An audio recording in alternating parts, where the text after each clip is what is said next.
भारत के पड़ोसी मुल्क श्रीलंका में हालात लगातार खराब होते जा रहे हैं। हालांकि घोषणा हुई है कि अगले कुछ दिनों में श्रीलंका में एक मिलीजुली सरकार बनेगी, जिसके बाद देश में जो भगदड़ का सा माहौल बना हुआ है उस पर कहीं ना कहीं लगाम लग सकती है। क्या है श्रीलंका क्राइसिस के मायने, और क्या वाकई श्रीलंका जिस संकट से जूझ रहा है ये दुनिया के लिए भी एक सबक है? इसी मुद्दे पर बातचीत करेंगे। हमारे साथ पूर्व अम्बेसडर जितेंद्र त्रिपाठी जी जुड़े हुए हैं। सर, स्वागत है आपका पंजाब केसरी ग्रुप में। धन्यवाद जी सर, खुद जब प्रधानमंत्री कहें कि देश की अर्थव्यवस्था डावाडोल है, देश में पैसे का क्राइसिस है, तो ऐसे में क्या ये माना जाए कि जो अब श्रीलंका के अंदर माहौल बना है इसकी रूपरेखा या इसकी स्क्रिप्ट काफी पहले तैयार हो चुकी थी? सरकार सिर्फ भाषण देकर या जुमलेबाजी कर कर लोगों को कहीं ना कहीं लिपापोती का काम कर रही थी। देखिए, ये जो माहौल बना है या ये जो संकट, ये जो त्रासदी आई है, ये आज की देन नहीं है, ना कुछ महीनों की। इसकी स्क्रिप्ट मैं ये कहूँ कि 2004 से लिखी जा चुकी थी, जब श्रीलंका में पहली बार मंदी का संकेत। लेकिन ये संकेत फिर भी पिछले दशक में, यानी 2010 के दशक में थोड़ा सा ये अच्छा रहा कि 2012 में आप समझ लीजिए कि श्रीलंका की जीडीपी की ग्रोथ 9% रिकॉर्ड की। लेकिन उसके बाद से लगातार श्रीलंका पतन के गर्त में जाता रहा। श्रीलंका का फॉरेन एक्सचेंज रिजर्व कम होता रहा। श्रीलंका ने की सरकार ने कई कर्जे लिए, और इस सब के लिए ज्यादातर जिम्मेदार राजपक्षे परिवार को जाना जाता है। महिंद्रा राजपक्षे, जिनके पीछे, मतलब जिनके पूर्वज भी राजपक्षे परिवार 1936 से श्रीलंका की राजनीति में रहा है। लेकिन पहली बार मध्यम मध्यम रूप में रहा है कि मतलब एमपी बन गए या स्टेट काउंसिल के मेंबर बन गए। लेकिन पहली बार राजपक्षे, महिंद्रा राजपक्षे भी सन 70 में बने थे एमपी। लेकिन पहली बार 2004 में महिंद्रा राजपक्षे के रूप में राजपक्षे परिवार ने सत्ता का असली स्वाद चखा, जब महिंद्रा राजपक्षे प्रधानमंत्री बने। और एक साल अप्रैल 2004 में, और एक साल 6 महीने बाद दिसंबर 2005 में राष्ट्रपति बने, जिस पर वो 2 लगातार टर्म तक रहे। 2005 से 10, 10 से 15, 15 में हारे, उसके बाद बाहर हुए। फिर 18 में थोड़े दिनों के लिए प्रधानमंत्री हुए। 19 में अपने छोटे भाई को बना करके, गोटाबाया राजपक्षे को राष्ट्रपति बना करके खुद प्रधानमंत्री बन गए, और इस साल मई तक रहे, अप्रैल तक रहे। मई में जब इन्हें इस्तीफा देना पड़ा, मैं कहूँगा, तब रणनील विक्रमसिंघे प्रधानमंत्री बनाए।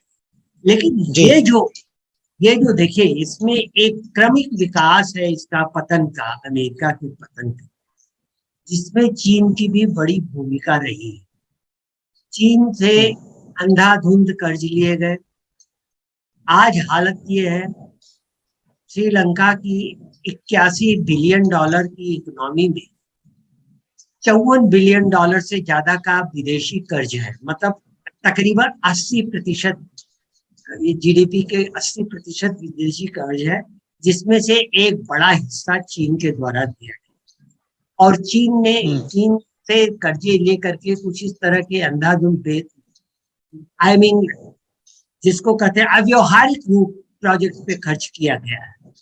तो वो हुआ। उसके बाद से, और जैसे हम्बनटोटा में अपने कॉन्स्टिट्यूएंसी में महिंद्रा राजपक्षे ने पोर्ट बनवाया, एयरपोर्ट बनवाया, और वो बनवाया, स्टेडियम बनवाया। आज हालत ये है कि पोर्ट का पैसा देने के लिए $1 बिलियन का कर्जा लिया गया था चीन से।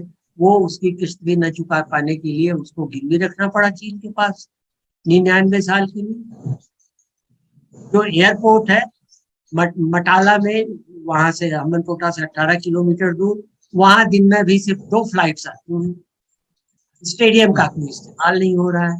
ये पूरा का पूरा $1 अरब का कर्जा एक तरह से बेकार चला गया। इसी तरह की और भी प्रोजेक्ट्स थे जो कि जिससे कि श्रीलंका को कोई लाभ नहीं हुआ।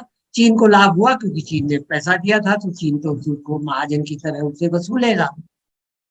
और इस परिवार के ऊपर, खास तौर से महिंद्रा राजपक्षे के ऊपर इस पिछले दशक में कई आरोप भी लगे, और ये आरोप गंभीर इस सेंस में थे।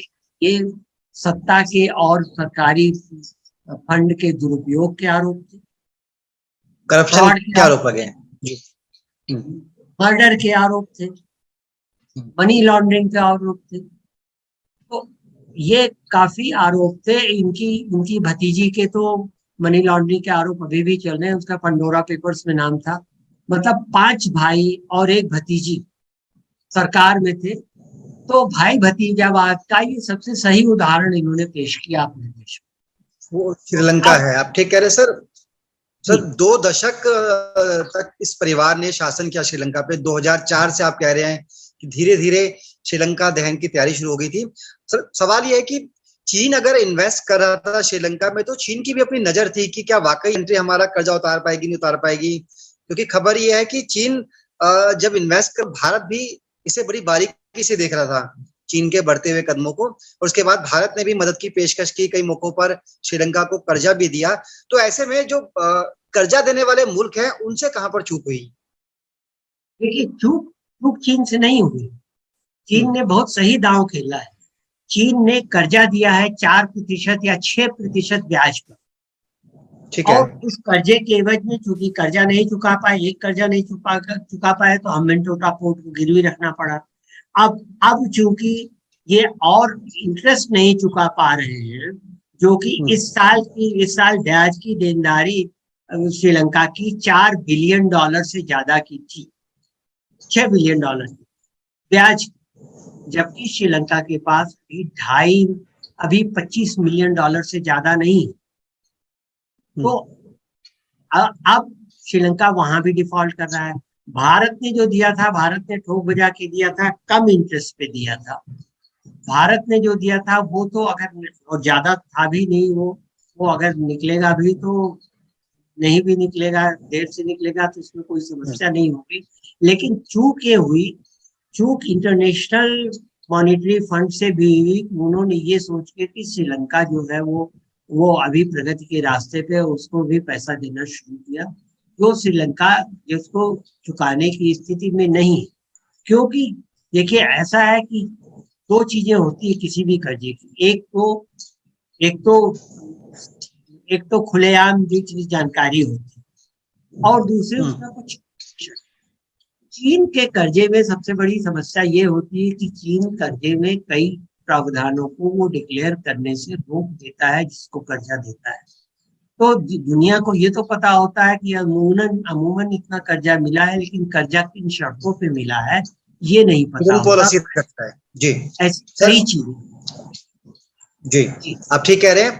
त्रिपाठी जी, एक सवाल यह है कि क्या आपसे परिवार ने जिस तरह से श्रीलंका में शासन किया, लंबे समय तक करप्शन की और पॉलिटिकल मर्डर भी करवाए, क्या यही बड़ी वजह है, या फिर वैश्विक कोविड का जो काल रहा उसने कहीं ना कहीं चीन की कमर तोड़ दी? और इसके साथ साथ चीन में जो विस्फोटक खबरें सामने आई उसके बाद, क्योंकि चीन पूरी तरह से टूरिज्म पर, श्रीलंका में जो खबरें, माफ कीजिएगा, कोविड की वजह से श्रीलंका को नुकसान हुआ, और जो विस्फोट श्रीलंका में हुए उसके बाद श्रीलंका बिल्कुल जूझ रहा था, क्योंकि टूरिज्म का एक बड़ा हिस्सा है जहां से कमाई श्रीलंका को होती है। देखिए, श्रीलंका की कमाई के 4-5 जरिए हैं। सबसे बड़ा जरिया टूरिज्म का है। टूरिज्म से काफी तादाद में रेवेन्यू आती थी श्रीलंका, फॉरेन एक्सचेंज।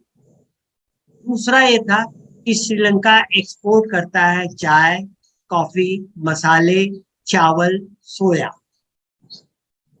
और चीनी, क्योंकि देश छोटा है, चीनी हो जाती है एक्सपोर्ट। लेकिन क्या हुआ कि कोविड की वजह से एक तो टूरिज्म तकरीबन ठप पड़ गया। ठप पड़ने से श्रीलंका की आय का एक बड़ा स्रोत सूख गया। खर्चे तो होने ही थे, पेट्रोल मंगाना था और भी कई चीजें, खाद्य सामग्री भी मंगानी थी। खर्चे तो होने ही थे, लेकिन आय नहीं हो रही थी। दूसरी चीज, कोविड के दौरान फिर इनके एग्रीकल्चर पे भी असर पड़ा, और ये सब चीजें जो श्रीलंका निर्यात करता है, इनकी उपज कम हो गई। और रही सही कसर पूरी तब हो गई जब कोविड के बाद पिछले साल सरकार ने 2 ऐसे फैसले किए जो कि निहायत ही अनुचित और बेवकूफी भरे। एक तो उन्होंने ये किया जी, एक तो फैसला ये था कि उन्होंने एक लोक लुभावन बजट पेश करके उसमें इनकम टैक्स की सीमा वो 15% से घटा के 7.5% कर दी, आधी कर दी। तो मतलब इनकम टैक्स भी रेवेन्यू का एक बड़ा स्रोत था और वो स्रोत जो है वो आधा हो गया। और एकाएक फिर ये दिखाने के लिए कि हम इन्वायरमेंट के प्रति कितने सीरियस, श्रीलंका की सरकार ने रातों रात ये कर दिया कि केमिकल फर्टिलाइजर्स पे पाबंदी लगा दी गई और सिर्फ ये किया गया कि फर्टिलाइजर्स अब सिर्फ ऑर्गेनिक ही हो। लेकिन समस्या ये थी कि ऑर्गेनिक फर्टिलाइजर्स तो उतरे थे ही नहीं श्रीलंका, तो आनंद फानंद में श्रीलंका ने चीन से मंगाया। अब ये भी आरोप लगता है कि शायद चीन से अंडर हैंड डीलिंग करके फर्टिलाइजर मंगाने के चक्कर में, ताकि कुछ रिश्वत कुछ कमीशन मिले, सरकार ने ये घोषणा की। बहरहाल चीन से जो आए वो भी कंटेमिनेटेड थे, प्रदूषित थे और तुरंत वापस किए गए, लेकिन श्रीलंका का पैसा नहीं वापस। तब भारत आया सहायता के लिए। भारत ने, आपको याद होगा, पिछले साल भारत ने काफी बड़ी तादाद में यूरिया भेजी। इस साल भी अभी सैटरडे को, परसों नरसों के दिन, भारत ने 44,000 टन यूरिया की घोषणा की। अब जब इस करने लगी तो भारत ने दवाइयां भेजी, भारत ने पेट्रोल डीजल भेजा। तो भारत ने इसे संभालने की कोशिश की। $500 मिलियन का भारत ने इनको कैश का वो किया। इनको जो कर्जे थे, कर्जों की किस्तों में अदायगी के समय में बढ़ोतरी कर दी, ढील कर दी। ये सर, भारत को पड़ोसी मुल्कों के प्रति सौहार्द का भाव रखता है, मदद भी करता रहा है। अब जिस तरह के वीडियो सामने आ रहे हैं, लोग राष्ट्रपति भवन के अंदर घुस जाते हैं, सेल्फी खिंचवा रहे हैं, उनके बेड पे बैठे हुए हैं, स्विमिंग पूल में गोते लगा रहे हैं, सरकारी बैंकों पर कब्जा हो रहा है, लोग कोर्ट पर भी कब्जा कर रहे हैं। आप कैसे देखते हैं इस तस्वीर को, क्योंकि आपका अनुभव रहा है प्रशासनिक, आपने कई मुल्कों में काम किया है, क्या माना जाए? सर, सेना कुछ नहीं कर रही है, पुलिस वहां पर खड़ी हुई है, सिर्फ हाथ बांध के खड़ी हुई है। क्या सेना ने सरेंडर कर दिया है? पुलिस मान चुकी है कि अब सरकार जैसी कोई चीज इस देश में नहीं है और जो लोग कर रहे हैं उन्हें करने दीजिए? देखिए, इसके पीछे दो चीजें आप कर सकते हैं। एक तो यह है कि सरकार की भुखमरी की हालत ऐसी हो गई थी, दूध की किल्लत, पेट्रोल की किल्लत, फूड की किल्लत, सामानों की किल्लत, भुखमरी ऐसी हो गई थी कि जनता के पास बगावत करने के अलावा कोई चारा नहीं। ठीक है, हम मानते हैं, लेकिन जनता ने जो बगावत की, कोई भी आंदोलन अगर होता है तो वो तभी सफल होता है जब उसका एक रोड प्लान बना होता है या धीरे धीरे बनता है। अनफॉर्चुनेटली इस आंदोलन का कोई रोड प्लान नहीं था। इस आंदोलन का सिर्फ एक मकसद था कि चलो कोलंबो, गो गोटाबाया गो, गोटाबाया भाग जाओ, सरकार को न काम करने दो, सरकार को हटा दो। वो हटा दिया गया। अब वो लोग, किसी भी आंदोलन में क्या होता है कि कई लोग फ्रिंज पे बैठे होते हैं, कई लोग फेंस सीटर होते हैं, चार दीवारी पे बैठे होते हैं कि वो सिर्फ मजे लेने के लिए आंदोलन के साथ। और ऐसे लोगों की तादाद काफी होती है, ऐसे आंदोलनों जो कि राह चलते आंदोलन के साथ जुड़ जाते हैं बहुत सीरियस। यहाँ पर जरूरत होती है एक कमिटेड, एक एक्सेप्टेबल लीडरशिप की, जो यहाँ नहीं है। और ये लीडरशिप नहीं है जो कि इसका प्लान बनाए, लोगों को नियंत्रित करे। इसका परिणाम क्या हुआ कि ये आंदोलनकारी एक अनियंत्रित भीड़ के रूप में परिवर्तित हो गए। और ये अनियंत्रित जो भीड़, मन में आ आप देख रहे हैं कि किचन में और वहाँ बेडरूम में और स्विमिंग पूल पे सिर्फ मजे लेंगे। मुझे ये डर है कि ये, ठीक है, अभी तो इन्होंने कह दिया, अभी तो प्रधानमंत्री और राष्ट्रपति ने कह दिया कि 2-3 दिन में वो इस्तीफा दे देंगे, कल शायद इस्तीफा दे देंगे, उसके बाद नई सरकार बनेगी। लेकिन ये चीज, मुझे ये डर है कि ये सत्ता का स्वाद या जो सफलता का स्वाद आम जनता ने चखा है बिना नियंत्रण के, बिना किसी नेतृत्व के, ये बाद में अराजकता के लिए एक नजीर न बन जाए कि बाद में फिर ऐसा हो। सर, आपने कहा कि आंदोलन में लोग जुड़ते चले गए और कारोबार बढ़ता गया। वाकई इस आंदोलन में कोई बड़ा चेहरा नजर नहीं आया। जो सेलिब्रिटी है वो कभी कभार दिख जाते हैं, फिर चाहे वो सनत जयसूर्या हो या कोई दूसरे प्लेयर हो, पूरी दुनिया जानती है। एक वजह क्या है, इस आंदोलन का कोई चेहरा नहीं बन पाया। दूसरा सा सवाल ये है कि अगर 20 जुलाई को नई सरकार बनती भी है तो सरकार तो वही होगी, वही नेता, वो आपस में एक मिलीजुली सरकार बना लेंगे, तो इस सरकार पर लोग भरोसा कैसे करेंगे? देखिए, आपकी बात सही है कि इसमें कोई नेता नहीं हो पाया, ये दुखद बात है। और नेता इसलिए नहीं हो पाया कि शायद ये जब असंतोष बढ़ रहा था तभी किसी को आके कमान संभालनी चाहिए थी, लेकिन वो हुआ नहीं। ये असंतोष बढ़ता गया और लोगों ने कई संगठन इसमें आए, जैसे बार एसोसिएशन आया, जैसे बुद्धिस्ट संगठन आए, जैसे कामगार संगठन आया, लेकिन इन लोगों ने मिल करके कोई संयुक्त पॉलिसी या कोई संयुक्त नीति तैयार नहीं की। गनीमत ये रही, देखिए गनीमत ये रही कि सिर्फ प्रधानमंत्री रनिल विक्रमसिंघे के घर को जलाने की घटना के अलावा कोई ऐसी घटना आंदोलनकारियों ने नहीं जो कि हिंसा की ओर ले जाए, लेकिन इसकी कोई गारंटी नहीं कि ऐसा फिर से नहीं होगा। इसीलिए मैंने कहा कि एक नेतृत्व की जरूरत। दूसरी चीज जो आपने कही कि अगर वही नेता फिर से चुन करके आएंगे सरकार में, तो भले ही वो मल्टी पार्टी बने। देखिए, ये अगर सरकार बनेगी भी तो वो कार्यकारी सरकार बनेगी, वो कुछ दिनों के लिए सरकार बनेगी, फिर इलेक्शंस होंगे और फिर शायद नए नेता आए, फिर वही नेता चुन करके आए, फिर पब्लिक का संतोष, जनता के मन में असंतोष। लेकिन यहाँ पे शायद नेताओं को ये देखना होगा कि कुछ ऐसे कदम उठाए जाए या कुछ ऐसे कदमों की घोषणा की जाए जिससे कि जनता का संतोष थोड़े समय के लिए तो कम हो, ताकि लॉ एंड ऑर्डर की सिचुएशन बनाई जाए। ठीक कह रहे सर।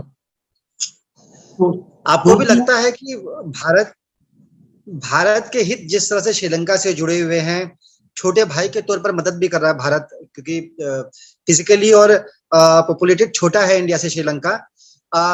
सुब्रमण्यम स्वामी जी ने कहा कि हमें वहां सेना भेजनी चाहिए। आपको भी लगता है वक्त आ चुका है डायरेक्ट इंटरफेयर करना चाहिए भारत को श्रीलंका में, नहीं तो आने वाले समय में कहीं ना कहीं मुश्किलात हो सकते हैं?